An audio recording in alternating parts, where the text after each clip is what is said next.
yo les garantizo a ustedes en Chinchero, en el Cusco, que yo estaré ahí en unos pocos días y que vamos a ir adelante con este proyecto. Hace décadas que se iba a hacer este aeropuerto y lo vamos a hacer.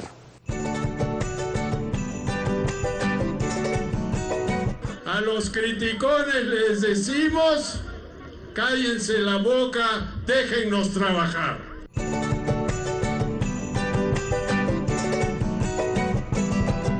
El aeropuerto de Chincheros es un buen proyecto, él lo va a defender y vamos a ir adelante. Gracias. Ahí está.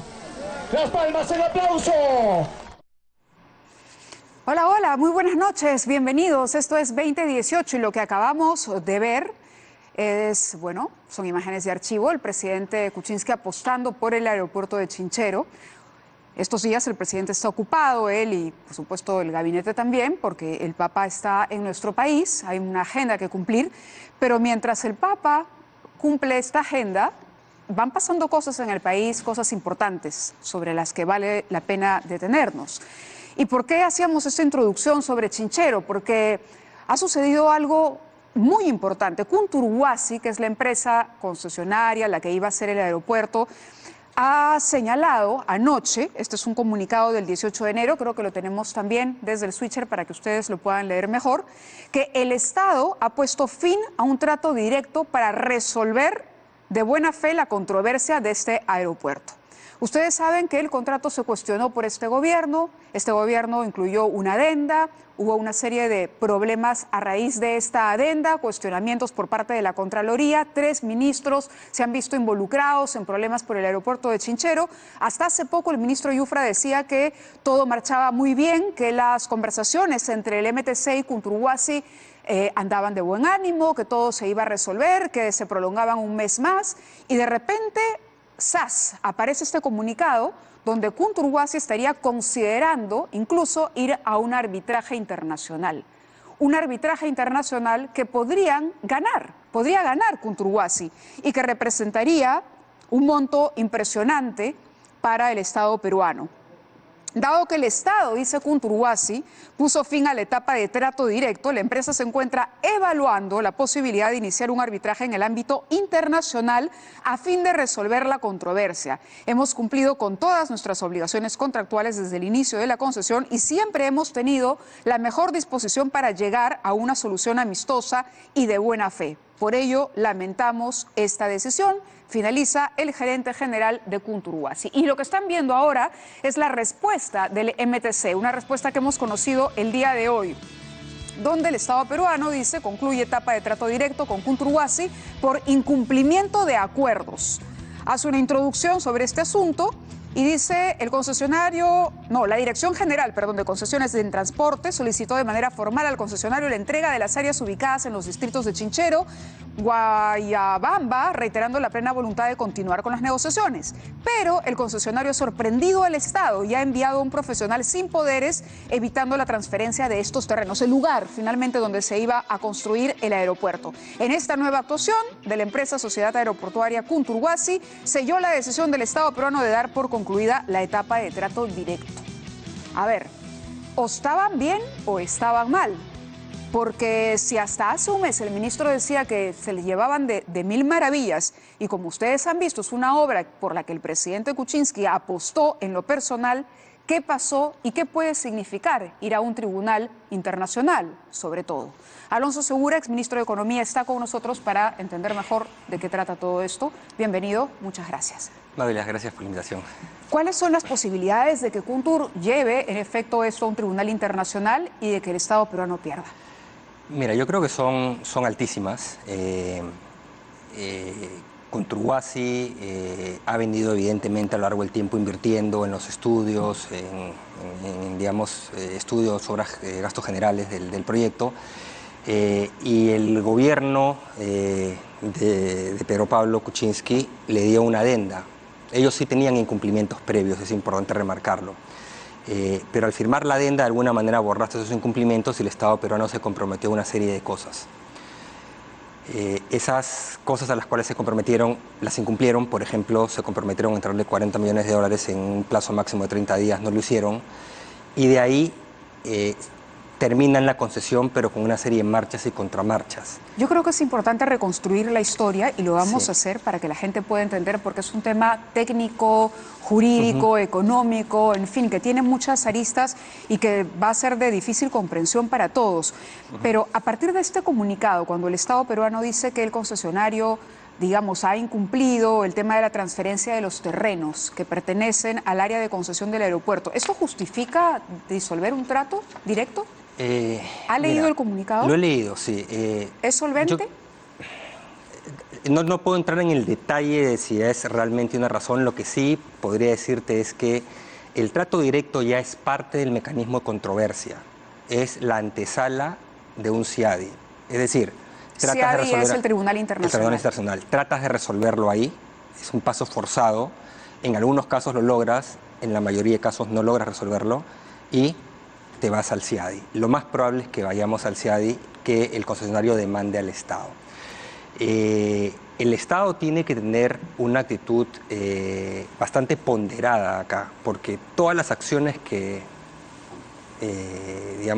realizas se van a poder llevar al caso que tengas en CIADI. Entonces acá lo que ha habido sorprende porque el 28 de diciembre el propio ministro de Transportes dijo que estaban extendiendo por un mes más y habían acordado extender el trato directo y que todo iba de las mil maravillas. Ojo, en el divorcio, digamos, era un divorcio amistoso porque ya habían así lo cortado. llamó incluso el presidente, si mal no Exacto, recuerdo. ya habían cortado y ahora ocurre esto.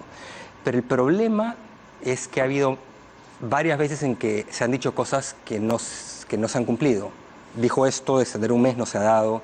Previamente, recordarás, eso fue creo que en el mes de junio, julio, se anunció que era ruptura por mutuo acuerdo y después el Ministerio de Transportes se echó para atrás y dijo ahora es resolución unilateral por razón de interés público. La razón de interés público tiene que sustentarse en argumentos. Espero, confío que el MTC haya podido sustentar argumentos. Sinceramente yo no los veo.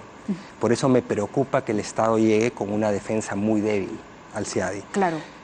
Pero lo que tiene que entender tanto el MTC como el Ministerio de Economía, que es el que representa al Estado ante las Cortes Internacionales, el que contrata abogados, el que está atrás de los casos, es que tienen que hacer una defensa de Estado, no una defensa de gobierno. ¿Cuál es la diferencia? La diferencia es que, por ejemplo, atacan el contrato original cuando había incumplimientos de parte del concesionario y por justificar una adenda dicen el contrato estaba mal. El problema es que si sigues con esa tesis, los incumplimientos del concesionario van a ser, digamos, descartados por el propio Estado peruano. Y lo único que te va a sacar como algo válido, prueba válida ante la Corte, es una adenda que firmaste voluntariamente y a partir de ahí, ¿quién es el que ha incumplido? El Estado. Bueno, lo que dice el comunicado, a ver si lo leemos con un poco más de calma, dice el proceso de negociación directa, esto es lo que dice el Ministerio, aplicado fielmente como señala el contrato, venció el 17 de enero de este año. Kuntur-Wasi solicitó al Estado peruano ampliar el plazo de negociación directa. O sea, aquí nos dicen que Kuntur es el que pidió la extensión de ese tiempo.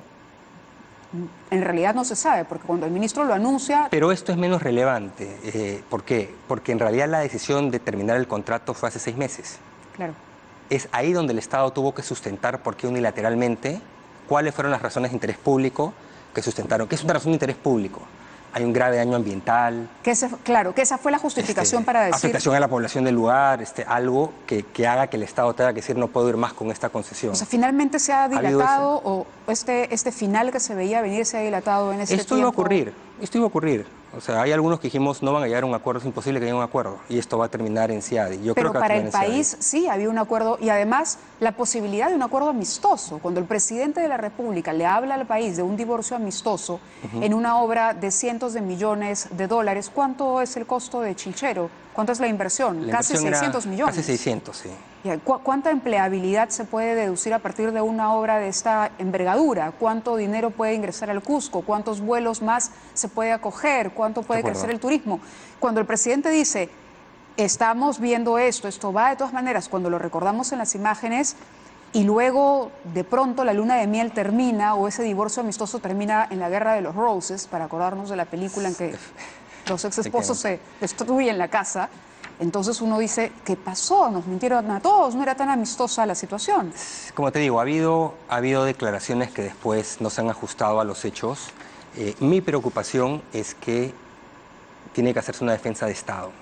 El concesionario hizo lo que cuando yo era funcionario público hablamos con una oferta temeraria, incumplió.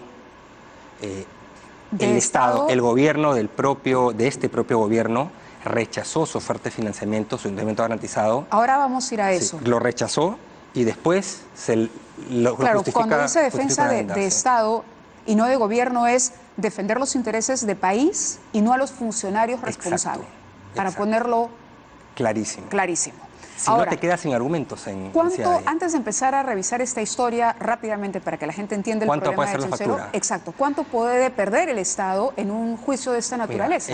Con una defensa débil. La cuota inicial, que es lo de menos, ya la pagaste. Si tú, antes de la adenda, cuando había incumplimiento del concesionario, tú caducabas la concesión por incumplimiento del concesionario, tú te quedabas la garantía de fiel cumplimiento, que son $9 millones. Cuando el Estado decide ir por la vía, luego de la adenda, es decir, decisión unilateral por razón de interés público, ahora es el Estado que les tiene que pagar los 9 millones. Es al revés, es como un arras. Quien incumple, paga, ¿de acuerdo? Eso ya está. Porque el que ha pateado el tablero es el Estado. Exacto, ¿de acuerdo? Ese es el down payment, la cuota inicial. Pero el problema que tienes ahora es que si demuestra Conturhuasi que el Estado no cumplió con el contrato más adenda, porque adenda ya es parte del contrato, y que actuó de manera ilegal, te pide una indemnización. Y esta indemnización puede ir hasta el cofinanciamiento que el Estado le iba a dar a Conturhuasi, que era creo que $264 millones. Esa es, digamos, más o menos la cuota superior. ¿Y la multa cuánto era? La penalidad del contrato. La penalidad... Es decir, si el Estado dice, ok, el contrato no va más, hemos decidido que aquí se acaba, lo resolvemos y lo resolvemos. Y no hay CIADI de por medio. Lo que pasa es que tú podías hacerlo cuando era incumplimiento de él. Ya. No lo hiciste y recibías la penalidad, o sea, te la pagaban a ti. Antes de la adenda. Antes de la adenda. Resolver. Exacto. Cuando deciden hacerlo después, tendrías que tener razones fundadas de interés público. Como te digo, yo no las veo. Espero que el informe, no ahora, no la defensa de CIADI, el informe con el cual en julio del año pasado notifican al concesionario estoy caducando la concesión por razón de interés público, tiene que tener un informe con las razones. Y yo, como te digo, no veo cuál es la razón. La adenda enredó todo más. Sí, claro. La adenda no tenía la adenda ningún nos sentido. llevó a este escenario cuando era un contrato. Ahora, valgan verdades, el contrato original es durante el gobierno en el que usted participó. ¿Cuál era el problema de ese contrato? Terminemos con... Ahora voy a eso, terminemos. ¿Cuánto te podría costar si te llevan a CIADI? Te pueden pedir una indemnización de $265 millones y CIADI puede decir, le tienes que pagar 265 o le tienes que pagar 0, ¿no? De acuerdo a dónde falle. Pero sin adenda iba a salir menos. Sin adenda no tenían caso porque el Estado había cumplido con todo, el que estaba demorado y había cumplido los cronogramas era el concesionario, había hecho una oferta de endeudamiento del 22%, que era ridícula, la CAF te dijo que era ridícula, todo el mundo te dijo que era ridícula, cualquier economista, financista dice que era ridícula, o sea, no tenían chance de poder ir a demandarte. Pero cuando tú firmas esa adenda de nuevo, ahí y más Estado diciendo, el contrato está mal, no es culpa de ellos, limpias todo, borrón y cuenta nueva, y yo te voy a dar plata, y no te doy la plata. Y después te caduco. Y si no me equivoco, hubo declaraciones de altos funcionarios públicos diciendo que lo caducaban porque ya no era en ese entorno político viable la concesión.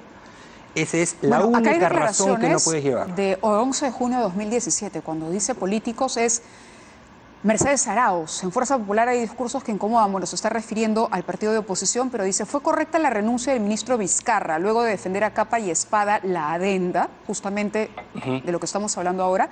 Lo que pasa es que los tambores de guerra sonaban. Y claro, por el informe de Contraloría que estaba por salir, un informe totalmente distorsionado, mal hecho, tal como venía la censura, era segura, la censura del ministro. En ese momento, el señor Vizcarra. La decisión fue cuidar al gobierno del presidente Kuczynski, es decir, cuidar al ministro, y ser prudente. En eso Martín supo ser prudente para no afectar a un gobierno que está trabajando por el país. Creo que la adenda era la mejor solución, aunque políticamente inviable, como se ha demostrado. Bueno, ahora no solamente es políticamente inviable todo el proyecto Chinchero, sino que además nos ha puesto en una situación bastante... Hay un problema grave, y es que estas cortes internacionales justamente lo que buscan es que se respeten los contratos. Entonces, un Estado no rompe un contrato por razones políticas. Rompes un contrato si hay incumplimientos del concesionario, sistemáticos, faltas graves, como de una razón de interés público, como que hay un grave daño al medio ambiente, cosas de fondo. ¿Cuál es la razón de interés público? Y si dicen es porque políticamente se nos complicó, si alguien lo que te va a decir es tú pateaste el tablero. Esta declaración de la Presidenta del Consejo de Ministros podría ponernos en una situación de si alguien no es que ve solo esta tribunal. cláusula, ve todo el contexto, todas las cargas de las pruebas, van a ver, declararon esto, no lo cumplieron, declararon esto, no lo cumplieron. El contexto político sí importa también. Sí, claro. Sí, porque está fundamentando un funcionario público cuál es la razón. Creo que Vizcarra mismo también dijo algo similar. El tema concreto para mí, Mávila, y es el mensaje, es que, de nuevo, se tiene que hacer una defensa de Estado. Tanto el MTC como el MEF tienen ahora que hacer una revisión profunda y no decir, bueno, por defender a este funcionario en mi gobierno, voy, digamos, a la guerra con pistolita de agua. Con Kunturguasi, con pistolita de agua, el ¿no? escenario parece inclinarse, o la balanza parece inclinarse a favor de Kuntur, por lo que nos escribe. Para mí, desde la adenda... Se inclina a favor de Kuntur. Es que es incumplimiento del Estado, Ahora, vamos rápidamente para terminar de entender todo esto. Ustedes firman un contrato. Sí. Ustedes otorgan una concesión. ¿Hasta ahí todo bien? Ustedes antes que yo sea ministro, pero sí. Okay. En el gobierno en que estuve. En el gobierno del señor Humala, pero sí, empieza esta historia a concretarse, exacto, porque era un proyecto que venía ya desde el segundo gobierno. Te explico. Se firma el contrato, tenían un plazo para levantar los recursos. El capital para la inversión. Tenía una parte, le iba a poner el Estado, una parte ellos, y había requisitos para inicio de obra.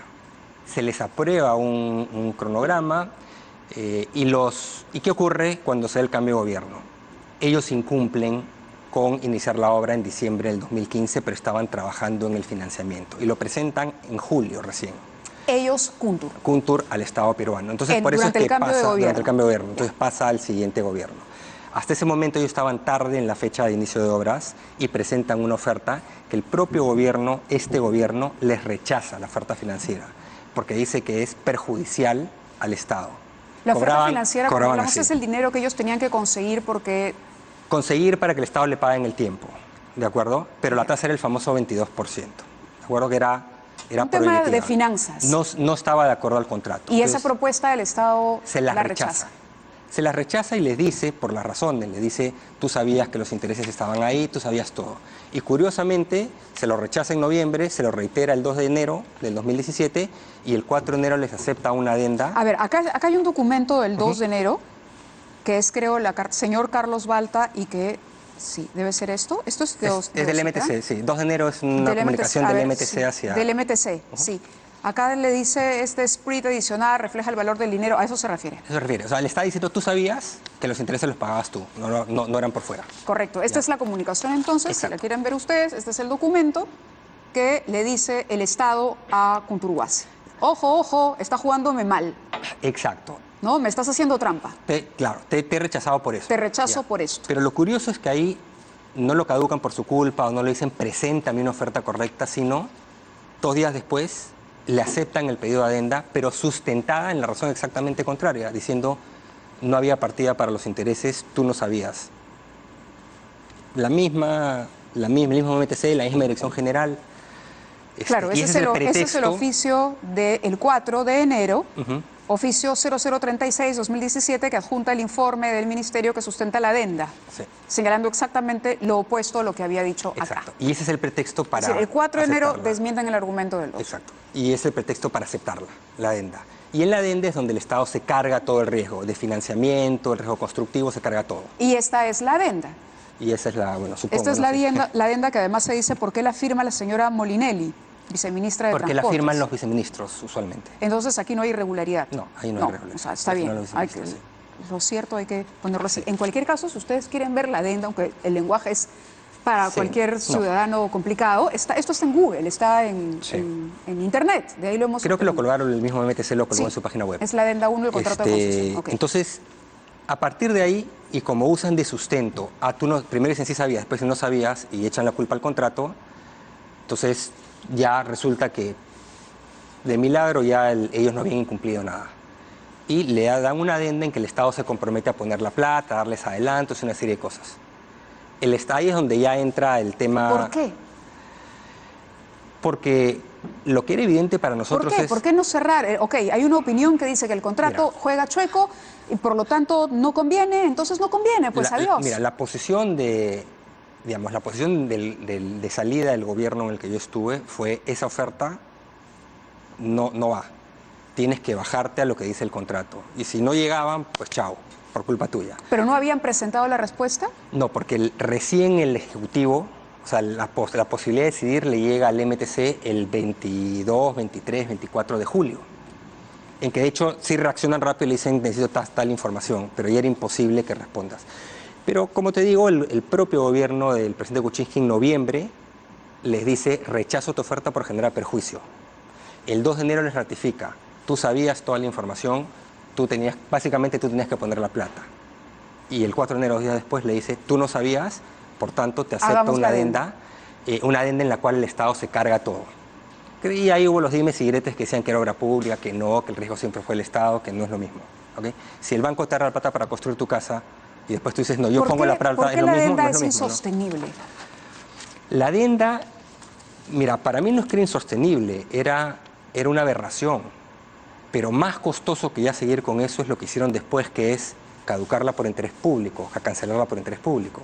Para mí era una aberración. Y ahí ya interviene el informe de Contraloría y lo demás. Exacto, y entran una serie de cosas. Pero ellos piden un informe de Contraloría voluntariamente. ¿Porque el informe de Contraloría incluía ya la adenda? Sí, claro. Sí, claro. Eso era sobre, el contrato actualizado que incluía. Pero ojo, la opinión de Contraloría no era vinculante. O sea, ellos la piden voluntariamente y después dicen: porque me vino desfavorable esto, no voy más. Entonces, el problema es que antes de la adenda, el Estado tenía defensa. Después de la adenda, estabas complicado. Pero después de caducarlos, estás peor de complicado. Porque ¿cuáles son los motivos de fondo? No pueden ser políticos. Tienen que ser otros. ¿Y cuáles son esos otros? Y además vienen esta serie de argumentos de: va a ser de mutuo, ya está, mutuo acuerdo, disolución por mutuo acuerdo, y después retrocede el MTC, no, ya no hay mutuo acuerdo, ahora unilateral.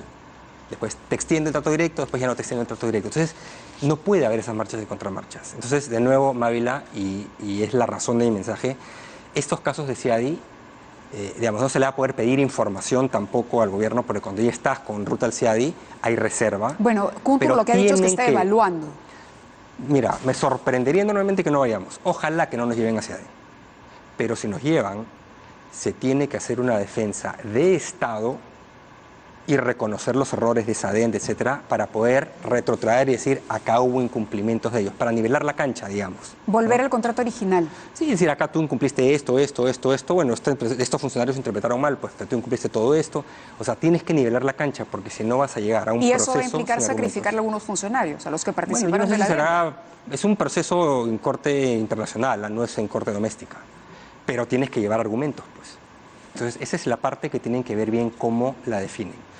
Y estos procesos no pueden ser impulsivos, o sea, uno no debe tomar de un día al otro la decisión de: entonces no va más, chao trato directo, o anunciar que ya tienes acuerdo para mutuo disenso y después decir: no, ya no hay mutuo disenso. Esas marchas y contramarchas, si no tienes el papel que te respalda, te juegan en contra. Ahora, si hay un papel... Incluso el mutuo disenso tendría que haber estado documentado, es decir, CIADI puede decir: a ver, ustedes dijeron que querían solucionar esto amistosamente, todo eso tendría que haber contado en un acta. Exacto, debería estar, supongo, y espero que la tengan. Ahora, claro, podría exhibirla el ministerio, ¿no? Sí, porque, digamos, si la tienes, juega a tu favor. Si no la tienes, juega a favor del otro. Claro. Entonces, acá es casi un juego de suma cero, ¿no? Entonces, esa es básicamente la situación, ¿no?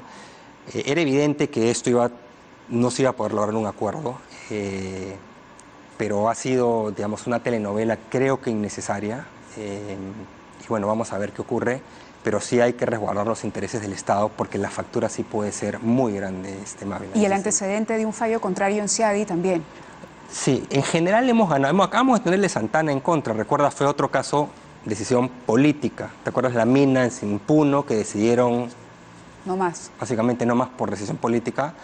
Y claro, le hemos sacado barata, nos fallaron en contra, porque encontraron efectivamente una cosa incumplido. De función política, pero digamos, la factura fue de creo que $30 millones, algo así. Pero esto no, pues ya estamos hablando de... Por eso tienes que tener cuidado. Y la verdad es que el concesionario sí ha hecho una oferta temeraria al Estado, incumplió, entonces tampoco se trata de un concesionario débil, su posición de liquidez es muy débil, termine, digamos, recibiendo una indemnización del Estado por, digamos, por un actuar del Estado que va como veleta, ¿no?